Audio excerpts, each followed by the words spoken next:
Welcome to the Boomer Woman's podcast. I'm your host, Agnes Knowles. Every once in a blue moon, I have a conversation that I don't want to end. You'll have noticed that some of my conversations quite exceed 1 hour.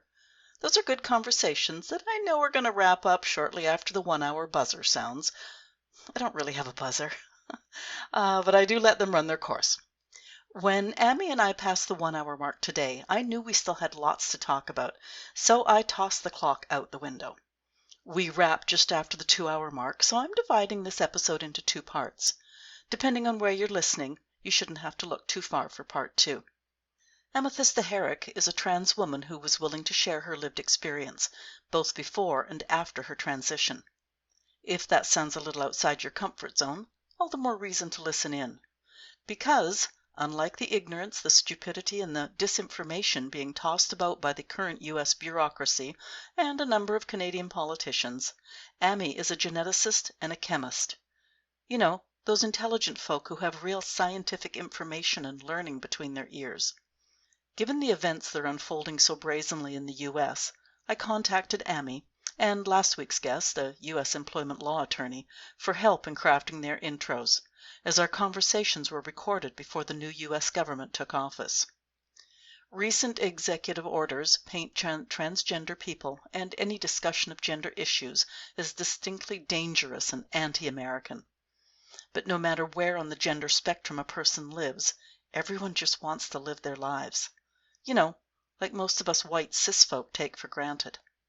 They stand up and make themselves heard because they are unable simply to live. None of them wants to have to stand up, be singled out, become a target. None of them. In this, part 1 of our conversation, Amy geeks out with her science background. I appreciated listening again in the editing process, as it helped me understand her explanations better. She worked around my repeated roadblocks so very patiently, and we enjoyed some great laughs. So bring an open mind and an open heart and appreciate, even enjoy, my conversation with Amy as much as I did. Listen now.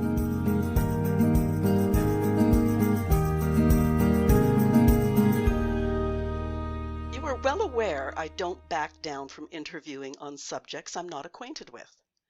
I am acquainted with today's subject matter, although I do still sometimes have to stop and consider which words I use. I know some of you are in the same boat because I have been asked on several occasions to define words or concepts. Amethysta is, or has been, a geneticist, a chemist, a software engineer, and a manager. Amy's current raison d'etre, though, is taking on the entrenched fallacy that identity and gender are of concern only to the 2SL I knew I was going to blow that.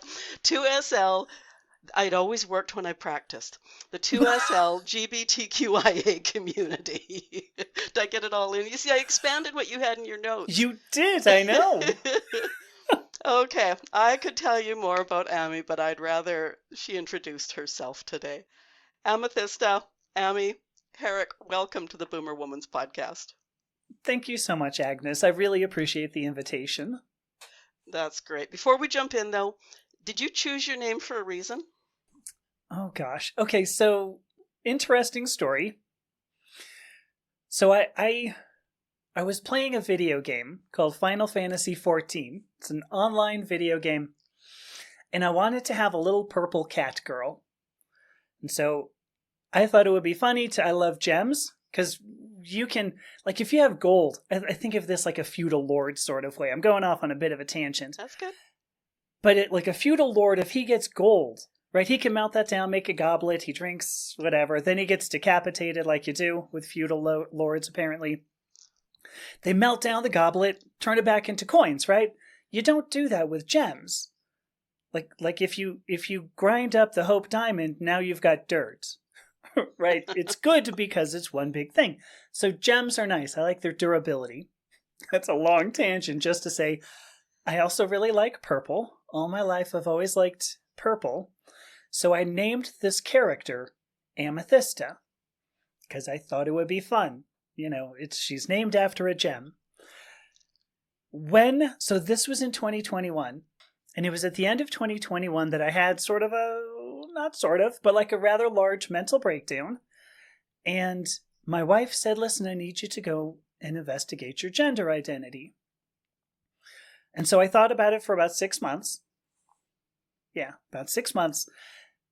But in April, I think it was, of 2022, I'm trying to figure out how I want to put this. I had a big spiritual experience with a very wise woman. And when I finished that experience, she said, "There you go. Now you're ready to be Amethysta." And I said, "I haven't even decided I was going to transition. And if I do, I'm not using that name." Because I had a name chosen 4 decades ago. It was going to be Rebecca. And because I've always loved the name Rebecca. Anyway, I said, "I'm not going to use that name." And she turns back around. She goes, "Oh, no, you are Amethysta." And I said, "No, honestly, it's like a stripper name. It's like a video game character name. I'm not using this name." And she turns back around and she looks me right in the eye and she goes, "No, you are Amethysta." And I looked her right back and I went, "Yeah, okay, whatever, Because I'm thinking when I go to the courthouse and change my name, if I transition, because I'm still not, sure I'm going to do this, is she going to be there like scratching it out? "I told you, Amethysta, you wrote Rebecca. That's wrong." No. But in the next few months, it started to work. So it started off as a video game character name, just something I made up. And ultimately, it ended up being bestowed upon me. And I thought it was going to be ridiculous, and somehow it worked. So there's the story of the name. Okay, It's actually longer. I cut it back. But no, that's okay, because I always prepare for my interviews. And so I don't know if you know this or not. The amethyst is said to be, I'm reading what's on the internet. The amethyst is said to be extremely protective, and it calms the mind and the spirit. It was also used in ancient China as a powerful tool to clear negative energy and drive away the hazards of everyday life. Your shortened form, Ami, in French, means friend in English. Yeah. And I found all these facts interesting, considering your current direction. Yeah. Okay, now you it was can finish also well, it was also used in ancient Greece, apparently, for sobriety. So people would wear amethysts. Well, their goblets were made out of Greece? amethyst. Oh my gosh, I didn't know that. Yeah. There you go. No, I did a lot of research. I just didn't put it all in. It is strange though. I just made it up and it worked.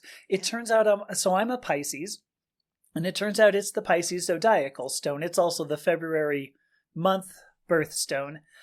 Turns out I was born in March, so I'm not like a double amethyst, but there were things that I didn't recognize about the amethyst that once I took the name, I went, "Oh gosh, that actually, there's a lot of symbolism behind it too that I would not have expected." So You may not have expected.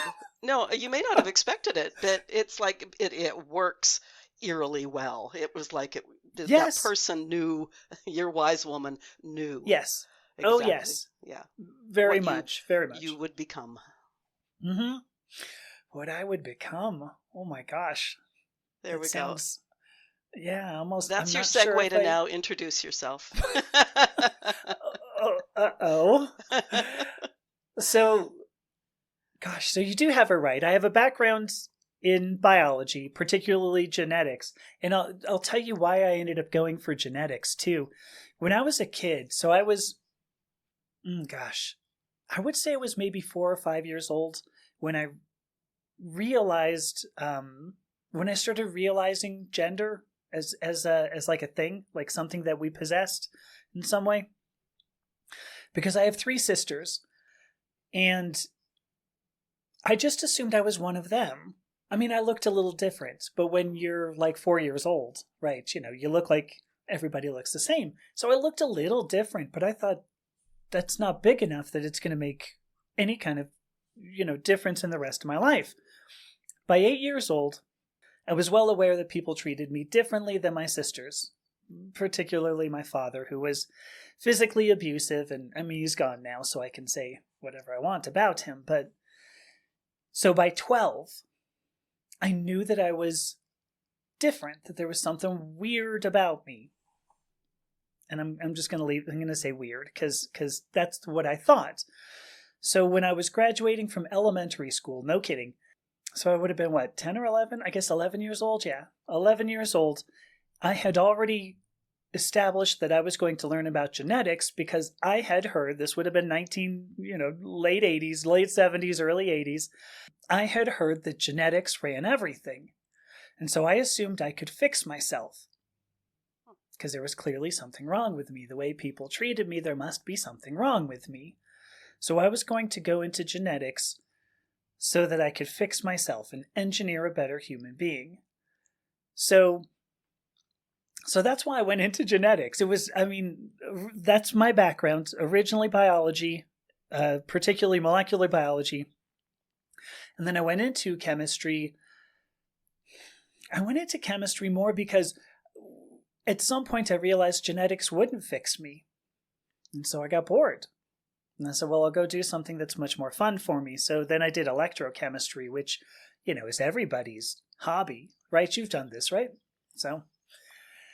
But I went through a PhD in analytical chemistry, studying semiconductor surface science, largely.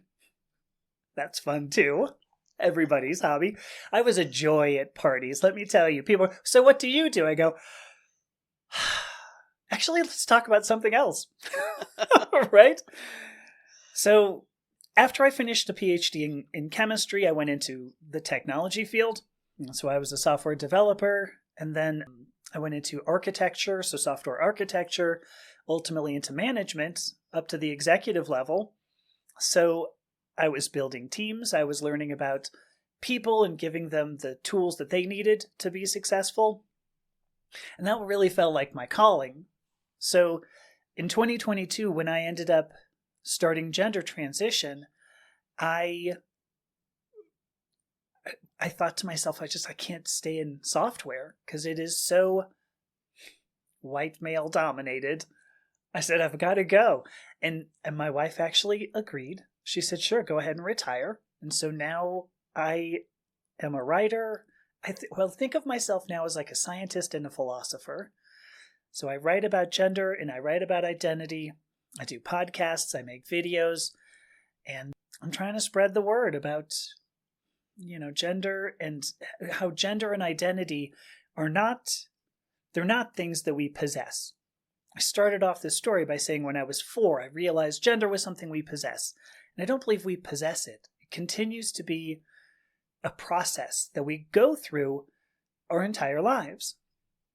And so I'm in the United States. And so I face a lot of, with the incoming administration, I face a lot of what is likely to be discrimination because of this idea that everything we do was what I believed when I was 11 years old, which is that biology defines everything about ourselves from birth till death.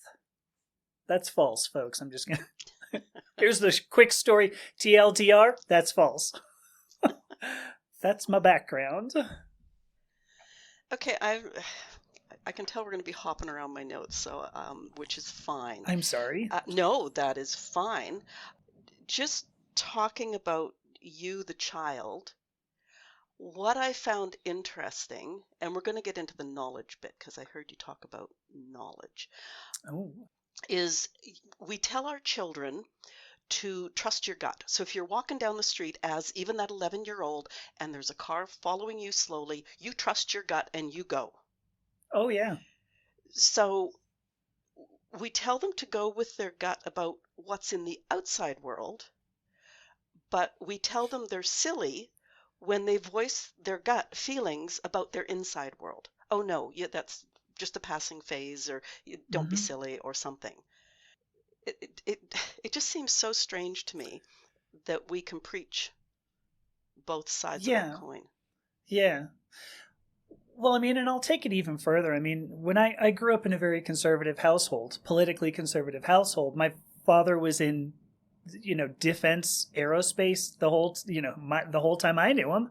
And so, that ended up being what I was steeped in. And so I believe very strongly individual rights. I still do. I believe very strongly that individual rights are the only way to run a society, to believe that we truly do have inalienable rights of life, liberty, and the pursuit of happiness.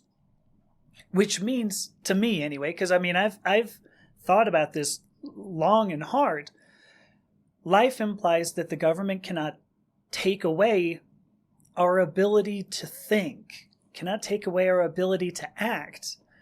Liberty is the actual thinking and acting. Pursuit of happiness ends up being a result. But I have faced my entire life when I've thought and said things that were, I guess, feminine leaning, that, yeah, my parents would go, no, that's what girls do. You don't do that. Girls do that.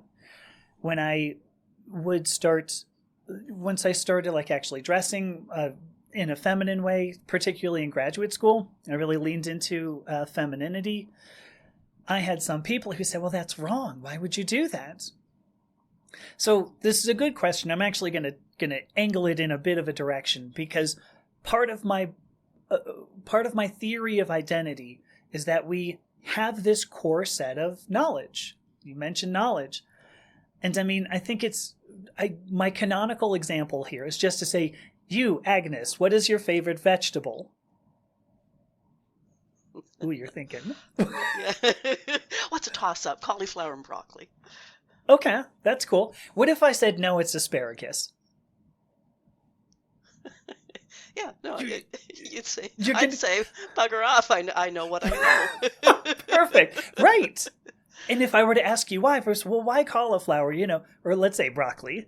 What if you go, oh, well, I love green and I love things that are cruciferous but at some point you're going to get down and I'm going to say, but why? And you go, because we have a core set of knowledge, and it's not just, it's not just about broccoli. That's one of them. But we have this core set of knowledge, and we know what we know, but we don't know why we know it. And that's okay. I don't think we need a why all the time. I happen to know that the things in my social environment that were interesting to me, that were appealing to me, were what my social environment would have called feminine. Characteristics my social environment would have called feminine. But I know it. So why would we tell children, don't believe that? I have an answer to that. I believe a social environment, and by social environment, all I mean is a group of people loosely bound together, whether it's by location or whether it's by ideology. We could keep going, but hopefully you get the point, Yeah. The point of a social environment, its purpose, is to enforce the social norms so that it perpetuates the social environment. We fear breaking social norms. Some of them are even taboo. Like, we even label them as far as taboo. Why? Because we fear being ostracized. I can't come up with any other reason. We fear being tossed out of the tribe. I'm going to jump in here too, insofar as, like the fact that I like broccoli and cauliflower doesn't change your life in the least. No. So the way you wear your hair or the clothes you choose to wear, that doesn't change my life in any way. So the fact that we get so hung up on this crap blows my mind, which is why I have you here on in this conversation. Right. Is because it blows me away that you have had to go through some of the crap that you've had to go through, when what you do, whether it's the clothes, the hair, the even the transitioning, how you identify, it doesn't change my life in the least. Like, I guess if a man is gay, it only matters to me if I'm interested in having sex with him. Right. Exactly. So other than that, it's none of my damn business. It shouldn't be. And I'll return to what I said. So So you seem to be the kind of person where social norms are fluid. Or if not fluid, at least something where you go, well, it's not a natural law. Like, it's not a natural law that men should kiss women. Unless you wanted to be the one being kissed, right? I guess. Sorry, I will bring that back in. And this was part of, at the very least, Judith Butler's initial idea of gender as a social construct, is that we're capable of changing these. And in an excellent example, I mean, if I were to say, what are these characteristics? Long, flowing hair, lavish makeup, and high heels. Would you characterize those as masculine or feminine?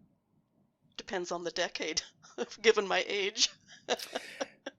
Right? Because think about pre-revolution France. When you were in the nobility and you were going to court, the men had long wigs that they would wear, usually horsehair, kind of interesting. They would wear long wigs so that they looked impressive. They had lavish makeup. They would wear high heels to appear more imposing. All of these were to reinforce gender characteristics that were masculine. But if you were to go to, some, I don't know, I don't want to come up with a name, somebody conservative, they would go, well, those are women's, women do that, No, they change. Our social norms can change and do change. And so the reason why I bring any of this up, you don't care. And I think that's great. There are some people who are afraid of breaking social norms. Go ahead. Can I propose something else here? Please. Because you keep on using the term social norms. What we're discussing here are personal norms. So social norms to me are you going to go out and start pounding on my car with a hammer? Are you going to go into a crowd and start slapping people around? Are you going to come to my family dinner and lie like crazy? Those are social norms. What affects society? I mean, obviously, it is expanded. I mean, I'm on right. My soapbox now. I agree wholeheartedly. I mean, when you think of the phrase, I guess, social norm, I mean, it says norm because it's what a majority of people in the social environment would consider normal.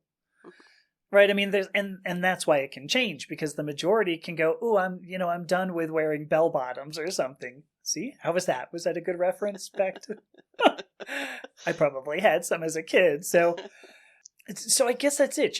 Like I agree with you. I think there are aspects of fashion, there are aspects of behavior, but our problem, I'm going to call it a problem, I don't know why. The other half of my theory of identity, which leads into gender, is that while we have this core set of knowledge, we have to, because we are individuals, right? And only you can know what your favorite vegetable is, right? So while we are individuals, we have to exist in a social environment. And so our lives consist of a negotiation, an ongoing negotiation for safety. How do I express what I know? And if I express something, is my social environment going to reject it? When I expressed femininity, my social environment rejected it. And so I learned I was weird, I was wrong, and I needed to do something to fix myself, or just suppress everything. So, is it right? No. But I understand we grow up in our environments and either accept everything that it hands to us, or we challenge it. We think about it and we accept it for a reason. Broccoli, you don't know, but whether or not somebody is a liar, you know why that's bad. Like, you could explain that. I think we'd get down to values that ultimately I go, well, why is that good? And you go, because. But you have an explanation. So it's kind of both. It's the ability to maintain some sort of, I don't want to call it sanity, like order in a social environment, but still be able to evolve. And I think what we're experiencing now, what I've gone through, is really truly just experiencing a social environment that's going, we're too afraid to evolve. Because if we do, and here's the real money bit here, if we do, we lose power. And who loses the power here? If I'm capable of showing that being a man, being a woman does make a difference on the same person, certainly a patriarchy would, wouldn't it? I'm frightening to a patriarchy because I can demonstrate some of the privileges that I got when I was presenting as a man that I don't have now. That's frightening. Nobody wants that when you're trying to maintain your chokehold on a society.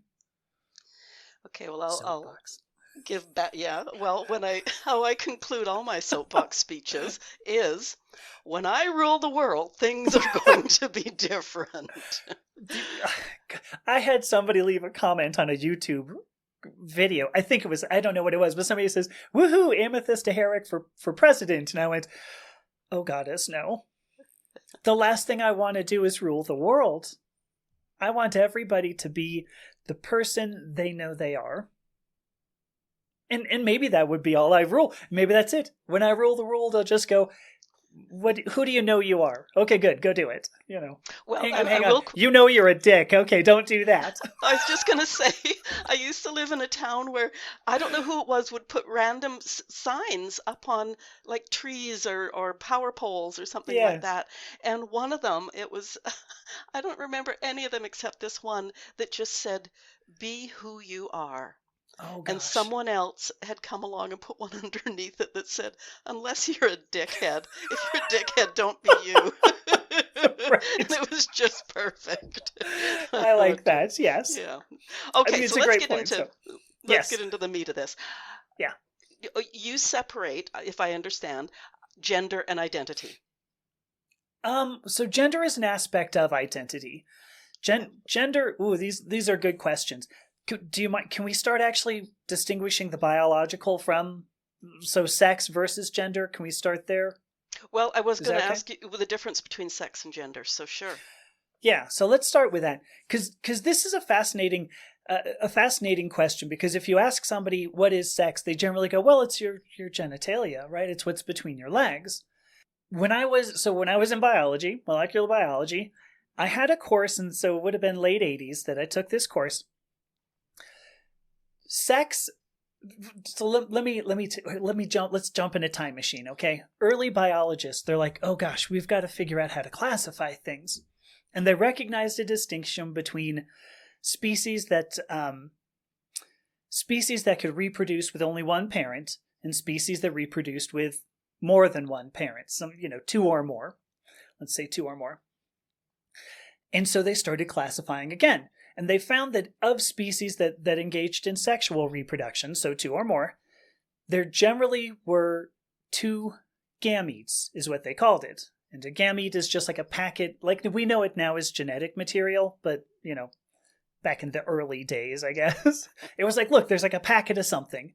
And it didn't make a difference what the packet was. They recognized it took a combination of these two to make offspring. That's the definition of sexual reproduction, that two gametes combine to create offspring. And so they made definitions. Generally, these gametes differ in size and almost nothing else. One is small and motile, capable of moving. And early biologists said, well, we'll just call that sperm. And then they said, okay, there's one that's relatively large and typically stationary. We'll just call that an ova, or ovum in the singular. And when they combine, they make a zygote, and that turns into a kid. Hoocha, hoocha, hoocha. Species is perpetuated. But what species? Like, I didn't mention a species, right?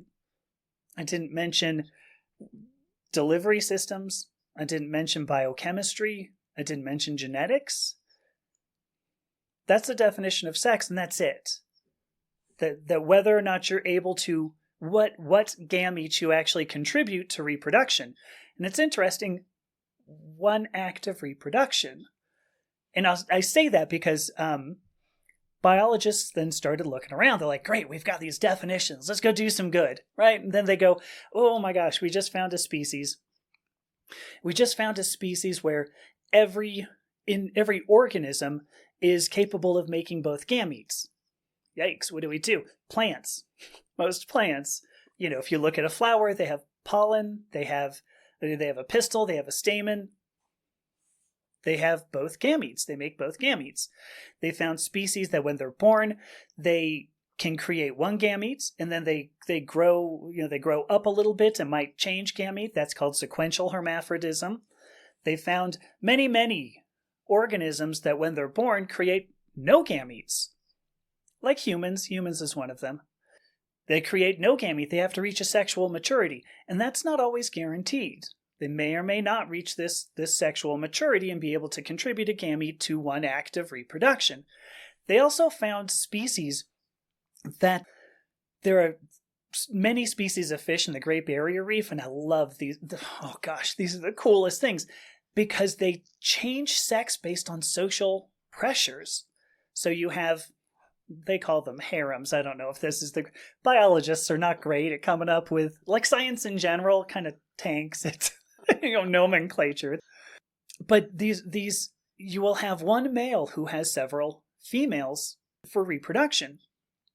And when the male dies, one of the females changes sex, literally changes sex, and starts contributing sperm to sexual reproduction. She may have contributed ova for, several mating seasons, but now contributes sperm. So scientists looked at the definition of sex and went, damn, now what? It was like, this isn't universal. It doesn't work for all species. But really what I was saying there, I changed my nomenclature. I started talking about individuals. So while sex has to do with classifying groups of organisms within a species, there needs to be a word that describes the individual. That's going to describe individual genetics. It's going to describe individual anatomy. It's going to describe whether or not the individual's reached sexual maturity. And then obviously it has to have some social characteristics in it. And that's the biological definition of gender. These are not new terms. I know that people have gone, hey, how come we only started talking about this? It goes back like forever. These are biological definitions. So I'd like to think of it like this. Sex is the way that reproduction is accomplished. Which is kind of vague, right? But everything else around it, ultimately the capability from genetics and biochemistry and anatomy and whether or not you're attractive enough to get somebody to have sex with you, that happens too. I don't know if anybody out there can confirm sometimes people won't have sex with you. It's true. I'm glad I got a smile there. Thank you. I'm going through the list. No, I'm That's a great point. Yeah, I guess the list of people who did not want sex with me is far longer than the list of people who did. So that's where that everything that goes around to the point of actually having or actually reproducing, that is gender. So what you contribute to the act of reproduction, that's sex. How you get there, that's gender. And this was universal. This goes across all species, because when biologists make a definition, when science makes a definition, we don't like making definitions that only apply to one thing. And we don't. But oftentimes the definitions we make are misused. How about if I say misused? Because I can show you my water bottle, right? It's purple. Got a purple water bottle. Not really. What this water bottle does is reflect light that happens to be, and I guess I don't know for a fact because this is actually a pigment, but anyway, it reflects light that happens to hit my eyes and is represented by a definition by physicists of a range of nanometers of light that is purple. Is this a purple water bottle? No, it is a water bottle that reflects light, the yada yada. That's a definition, but we apply it to water bottles and everything, my hair, whatever else, because it's convenient. But science doesn't really care about human convenience. We have misused the word sex forever. Well, not forever, but for a long time, because it's convenient and you didn't have a lot of people challenging the distinction. And so now we do challenge the distinction. I at least challenge the distinction. And for some reason it's become big news. So now we have to have podcasts like this where I'm also thinking that I've struggled to follow you. Like okay, follow. I'm sorry. No. It's a good thing because I'm thinking that that's why it's just easier instead of breaking it down and saying, okay, I got to put on whether it's my biology hat or whatever, Yeah. try to figure this out. I'm just really glad it's not biochemistry. No, I'm physics. It's just easier to make glossy terms and keep my life simple. And I'm Yes. going to say that I am, in some ways, part of the norm that either isn't interested or doesn't follow or understand the breakdown that you've just provided. So it's just Right. easier to say, oh, like sex is this and gender's that, or they're the same thing or Yes. something. Right. Oh no, it is very easy. The big question that I have, because I mean, people have said, well, we need to be able to group humans. Now, let me just talk about humans in particular. We need to be able to group them so that we know what sports team they get to play on or what bathroom they're going to go into. And I go, well, does it make a big difference? Is sports something is so important that we go, you know what, there's no way we're going to allow a scientific definition because we've got a softball team here, folks. We've got to make sure the softball team, we can figure out who can go on it. I do recognize when I talk about bathrooms, that is a very sensitive issue. And it's a sensitive issue because women have been victimized. And I'm just going to say this flat out. Women have been victimized by men for millennia. Right? I mean, there is a good reason why there is fear, why women fear men. I totally get that. And so we wanted to separate bathrooms so that women couldn't be victimized by men. And when I hear people go, well, you stay out of my bathroom, first of all, don't have those parts anymore. So, it would be very difficult for me to force them. I mean, I guess not, but because anybody can do this. But I think that's my point. What we should be focusing on in that case is, why are women being victimized? Why are humans in general being victimized? Let's be concerned about that. Let's be concerned that there are people who victimize other people and punish them. If you're a rapist, let's not elect you. Sorry. Going off. But if you victimize people, you should be punished. So anyway, I know I went off on a big tangent. It is important. It is very important for social structure. So for societal norms, the distinction between social and societal being, societal is more about hierarchy and how the society runs. So I'm really putting that badly, and then social is more about how we actually interact is the point. So one is more formal structure and one is more political interaction. So interaction among people. So I know I've gone far afield. It is important, and I believe it's important. And at the same time, to blame me, and I'll finish my statement. To blame me for the victimization that's occurred over millennia is kind of foolish. Because I was victimized. I told you that my father was physically abusive. He didn't like the person I was. I was raped when I was 13. That person didn't like who I was. I understand the victimization, and it sucks. And I get it now. I've had people, drive down the street and call me sugar tits. I wasn't sure if I should be offended or be affirmed. It was a combination of the two. I was like, wow, you think so? No, hey, that's not cool. You jerk. Oh, he's a jerk. But really? Are they that nice? That nice? Maybe. So I'm going to stop talking. I feel like because it is important, and I don't want to diminish it.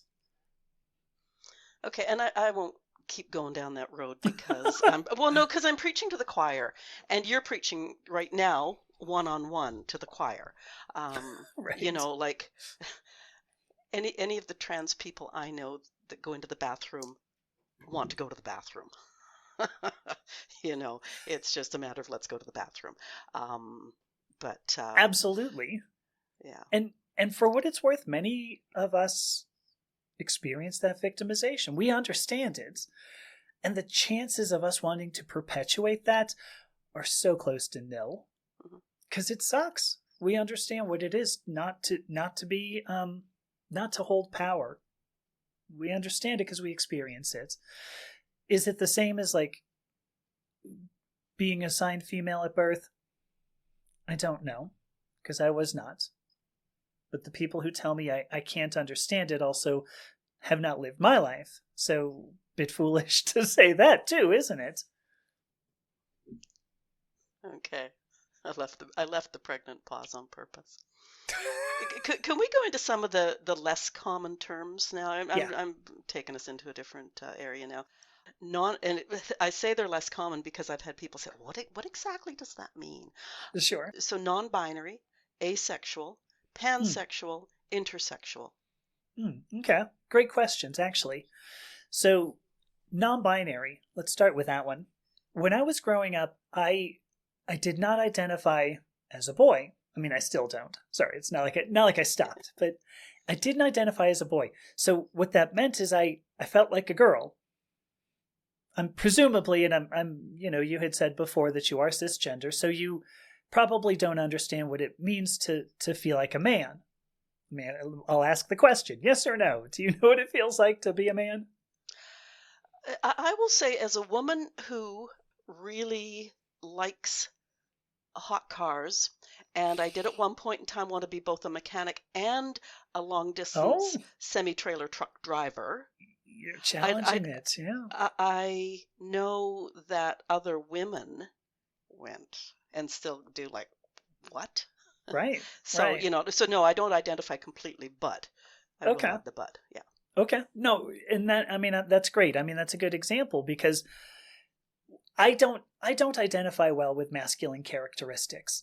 Most cisgender women don't identify well with masculine characteristics, and most cisgender men don't identify well with, and I mean like large characteristics. Not because there are certainly men who like watching ballet. Let's say there are women who, like you, who liked hot cars or still do, maybe still do. And so these gender characteristics are, I mean, they're not, again, not natural laws. But a non-binary person, the point of being non-binary, if I don't know what it feels like to be masculine, this person doesn't know what it feels like to be masculine or feminine. That's about it. They kind of go, well, I'm like an even mix. I mean, what would I be? I mean, it doesn't have to be even like you care about the percentage. It just has to be, I cannot identify wholly with one side or another. And I struggled with this. I won't kid you. When I first started transitioning, I met a bunch of non-binary people, and I was like, can't you make a choice? Like, just make a choice. How hard is this? And they go, it's actually pretty hard. And the more I thought about it, the more it reminded me of an experience I had when I was younger. That's going to lead into other terms that you asked me about. Because I have always seen beauty everywhere. I don't care if it's men or women. There are men that I've looked at and gone, wow, that's a beautiful man. And I'm using beauty somewhat loosely here, but I've gone, I would be interested in hanging out with that man. And I've seen women. Obviously, I'm married to a woman now. So there are women that I go, ooh, I'm interested in hanging out with that woman. I have called that, when I was young, bisexual was all we had. But I actually had a fling with a I just thought of her as a gay man. Thinking about it later on, I was like, oh no, she was transgender, and I never recognized that. But that means that I'm attracted not only to men and women, but to this transgender woman. And so that is what pansexual implies, is that you can find beauty anywhere in any human. It's probably the better way to put it. So what were the other two? There was asexual. What was the fourth? Intersexual. Oh, great. Okay, good. I'll go there in a sec. So asexual, I'll admit I don't understand asexual extremely well. I have met people who say, oh, I'm asexual. And I say, so you don't find beauty in anybody? And they go, oh no, I find people beautiful. I just don't want to have sex. And I go, is that celibate? Because like that was the word we used to use, right? You just go, well, I'm not having sex. So I would put asexual as the opposite of pansexual, which is the ability to find beauty anywhere, as the inability to find beauty anywhere. But that's not entirely true in the asexual crowd. I don't know that I can say much more than that, because I don't experience it. In fact, actually, I was always, because I was going to say, I went to a party, and there were two gay men who were talking to me. I wish I could remember the other guy's name. One of them was Phil, and the other one was, I don't know, but he was tall. And that's enough, right? But they go, wait. I think maybe I was the first bisexual person I'd ever met. I don't know. But I remember him going, wait, you like men and women? And they go, can't you just make a choice? And I went, why would I do that? And they both looked at me like I had horns growing out of my head. They're like, because you have to. And I was like, I don't understand why. How come I can't find beauty anywhere? And they really struggled with this. And I had the same conversation with heterosexual people, who are like, well, can't you make a choice? And I go, well, I don't see any reason why I should, because it just seems foolish. Why would you limit yourself? This is my thought. So anyway, so there you go. That was how that all tied together. Intersex. That is a genetic characteristic. There are, usually when somebody says intersex, they generally mean external presentation. I use the word hermaphrodite, which is still used in biology, and people don't care for that outside of the sciences because it implies only Hermes and Aphrodite, a binary, right? It implies that, which is accurate in sex. If, at least in humans, we've only found two sizes of gamete, that means sex must be a binary. Gender is not. So intersex. Intersex is generally something that you would, I'm saying generally, I'm going to be giving you hedgy language here, because usually there are characteristics that you would associate with an individual that would create the opposite gamete. It's cagey language. So let me give you some real examples. You're looking at me now, and you don't have to compliment me much. But if you look at my face, I don't like the structure. My bone structure is not very masculine. I've got a pointed chin. I didn't get any facial surgery. But I have a pointy chin. I've never had a lot of body hair. You can see I kept all of my, I'm going to be 55 in a couple of months. Yeah.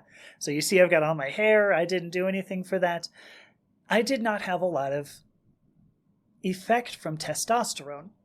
And once I started taking estrogen, the level dropped extremely quickly. I responded really quickly to estrogen. Within 2 weeks, I started feeling breast bud development. And that's usually a 6 to 9 month kind of affair. And I bring this up because the clinic I was going to was like, wow, you are atypical. And we started thinking about it, and we're like, you know what, I probably have a partial androgen insensitivity syndrome, which is an intersex characteristic. I don't respond to testosterone very well. My body does not respond to testosterone very well. Response to estrogen, great.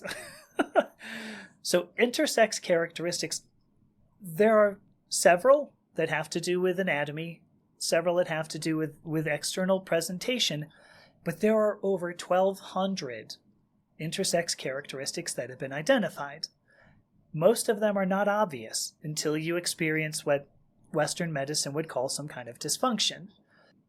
So that's what intersex is. Intersex is technically a scientific thing. And there is an estimate that 1 in 200 children born has an intersex characteristic. And to put that into perspective, because you go, 1 in 200, that's not many, is it? I believe there are 40 million births, if I remember. Was it 30 million births? 10 million births? Anyway, millions of births. Fact check that, will you? There are millions of births a day, but that means there are somewhere around 40,000, 50,000 intersex children born every day. We may never know. Because we don't do comprehensive genetic testing on every child, thankfully. We don't do some of these things. We only know if it presents as some sort of biological dysfunction, medical dysfunction, I should say. And I would guess the number is far higher, because genetics is not. It's pretty messy. We pretend like, oh, well, it's all XXXY. Ooh, no, not even close. I mean, genetics is very, very screwy. And evolution occurs, of course, through random mutations, right? Like we count on random mutations for evolution to occur. And yet we think that genetics is always going to be straightforward? No. So, anyway, did I define those all right? You did, and as you've been addressing all this, it occurred to me that I'm really glad, and take this in the vein in which it's meant, that you are a geneticist. So it's not just somebody out there going like, okay, well, all this theory matches what I want to put out to the world. It's right. Like you are a geneticist. You know this stuff. Yeah, it's funny because that's worked against me, somewhat surprisingly, because when I have talked about, you asked me like half an hour ago, what's the difference between identity and gender? And I still never came back around to it. But when I think about gender dysphoria, because, there is a medical definition, a psychology definition for gender dysphoria. It shows up in DSM, the Diagnostic and Statistical Manual of Mental Disorders. It shows up in there, DSM-5 anyway. And there are characteristics that they bring up. The only one that we ever look at is a mismatch between sex assigned at birth and personal identity. That's the only one we ever hear about. There are 4 or 5 I don't know if I call them categorizations, but they're like characterizations. I think that's the word for it. So there's but there are other aspects of gender dysphoria. And one of them is strongly identifying with characteristics that would be associated with the opposite gender. I mean, that's vague, right? But one of those was the discomfort that maybe you felt when somebody said, "You like hot cars." What's wrong with you? You're a girl. Girls don't do that. Did you ever feel discomfort at that? No, I just peeled off the red light and beat them into second gear. You have batted down every question I asked you. I'm sorry. No, it's a great... I should have warned you. Right, that you were much more open than I was going to expect. I mean, I'm glad of it, though. And I guess it's sort of the point. There are aspects of gender, there are gender characteristics that are all around us. I mean, because here's a great, this is my example. I love to use this too, because most boys get pushed into some sort of sport, which I did. And I was an abysmal baseball player, absolutely horrible. Well known as the worst kid on the Little League team, okay? And I will own this now. I'm okay owning it now, because now I'm a girl, so who the hell cares? If somebody came back to me and said, "You were a horrible baseball player," I would go, "Buddy, look at me." Yeah. Dipshit. Sorry, cut that out if you want. But so when I struck out, and inevitably I would come back and I would cry. because boys are supposed to be good at sports. And it was proof positive that I could not fulfill that social norm, that social expectation. I was not going to be good at hitting a ball. Turns out I actually learned how to hit a ball in graduate school. Sort of interesting. Somebody taught me how to hit a ball, and I was like, God, that's all it took? How come somebody didn't teach me that, 30 years ago, 20 years ago? Yes, 20. So I saw other kids, the best kid on the team, when he struck out, came back to the dugout and cried. Because apparently we were just a bunch of wimps in this this baseball team. I mean, we were young. We were like 7, 8 years old. And I think that kid experienced gender dysphoria too. He failed to fulfill some social expectation. And so he felt discomfort. I'm trying to remember why I even began talking about this. Was there a good reason? What were we going on about this? Well, I will interject just on this whole baseball Please. thing first. Yeah. Is that what I love to do, because apparently I'm a rebel to my gender. Oh, no, Your gender, God. yeah. Okay. No, you're right. Thinking, oh my God, have I learned nothing? Is when I see a woman throw that baseball and it goes way out there because it is such a good throw, I am Yes. the person that says, she throws like a girl. Oh, I actually love that. Do you remember in Bull Durham, and Susan Sarandon shows somebody how to bat? Yeah, And she's in like, too many years, yeah. Oh. But she goes, show people how to use your hips. That made me uncomfortable when I watched it in the theater, because I know I saw it in the theater, which surprises me. But it made me uncomfortable because I thought, ooh, no, girls aren't. She's not supposed to know how to bat. Why would she? That's creepy. Why would she?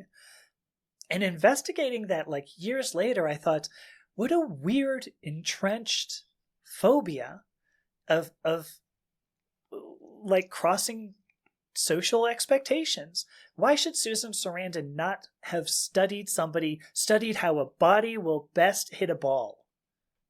Is that particular to a gender? No. It's particular to the human body. You're just hitting a ball here. It could be an interesting piece of the conversation because in the last, 2 years, professional women's teams have just gone big time. Right. Yeah, in all those traditionally male sports. Yes. Yeah, and so you've got to figure, well, they had to learn it somehow. How did they learn it? Just looked at a human body. I mean, it's not this is kinesmatics? If you don't know either, I'm going to stop talking. Let's. You're the person with the big vocabulary. All right, let's just say it has to do with the body moving. Yeah. Well, kinesiology. I mean, there you go. That was it. Thank you. You had it. Okay, I'm just going to edit out all that in between part. Make myself sound brilliant. That's the kind of thing that I don't edit out. No, I don't either. Well, there you go. Dear. Okay, I am going to go back and have you clarify because we've gone so many places since. I know, I'm sorry. That. Don't ever apologize. It's a conversation. That's what a conversation does. Is you mentioned the manual of DSM or something? DSM, yeah. That is, so the Diagnostic and Statistical Manual of Mental Disorders. Mental disorders and gender. Is it gender identity? Like, as I say, we've gone so many places that I can't quite remember what you said. But is it gender identity if it doesn't match your physical body that is a mental illness in air quotes? Well, so that's a really, really excellent question. So the condition I want to where do I start? DSM, so DSM is how that is abbreviated. The DSM defines a mental disorder, first of all, as a condition that when you experience it causes daily dysfunction. So they don't talk about the condition. It's a condition ultimately that causes daily dysfunction. But in DSM-5 in particular, gender dysphoria is in there, but so is like alcohol abuse. So is depression. So is anxiety. So is fear. But we feel these things. These are common human experiences. And I think that's the point that I want to make, is that I believe gender dysphoria is similar to something like anxiety or depression. These are things we feel. They're just common human experiences. We tend to pathologize them. Like we tend, if you feel anxious, people go, ooh, you better take a pill. You feel depressed? Ooh, you better take a pill. But the DSM would only call it a mental disorder if it was causing daily dysfunction. That's why the clinical definition of depression is that you feel depressed for at least 2 weeks. You have to have a depressed mood and symptoms of depression, which, forgive me, I can't quote off the top of my head, for at least 2 weeks. So it's caused a daily dysfunction. So that's a clinical definition. So we always have differences between clinical definitions and then what you actually experience. I mentioned there were 1,200 intersex characteristics as well, many of which we don't know unless you experience a dysfunction. Other than that, you just have it. It's just the human experience, much like anxiety, fear, depression, gender dysphoria. So yes, it does exist in DSM-5. Just because there is something in DSM-5 doesn't mean it causes daily dysfunction. Because how many, maybe you know people, maybe you don't. Like, I've known several people who were very high-functioning alcoholics. In fact, I could probably consider myself one of those for the longest time. Very high-functioning alcoholics. That should be a mental disorder. Because it's in DSM-5. Alcohol abuse, substance abuse, certainly. But it didn't cause daily dysfunction. I was always able to go to work. I got my work done. I might have had a headache when I was doing it. And maybe I could have done my work better. But it didn't cause dysfunction. If I lost my job, it would have. But, so did that answer the question? It does, except once again, I am questioning the definition of dysfunction. And right. It depends somebody's on going person. to come along and say, oh, okay, so say you performing after repeated nights of alcohol, nobody can say definitively that you could have produced more. Right. Because you were high producing. Yeah. So I was sufficiently producing it. It was adequately producing. Maybe. Well, you didn't get fired. Let's not go overboard. Yeah. So, yeah, but I mean, nobody could say that maybe No. adequately producing was your best. So right. So once again, you question dysfunction. Yes, because I mean, so just last week. I was, in fact, it was a week ago, almost exactly this time. Amazingly, I went on a witness stand. So I was in a criminal case, testifying as an expert witness for the first time ever. Okay. Now I'm having this conversation with you, and it's gone like I was not nervous to get on this, because I've done at this point, 150 podcasts. Like, I don't even know. I'm not nervous about that anymore. Going on the witness stand, I was in front of 15 people, maybe 20 people, maybe. And I was terrified, mainly because, I was concerned that my testimony was actually affecting the freedom or incarceration of a defendant. I mean, that's pretty important, but it scared me. So there are people, if you had invited them on your podcast, they'd be really anxious. I wasn't. I was only anxious when I was going on a witness stand, and I'm surprised because I've never been good at public speaking to save my life.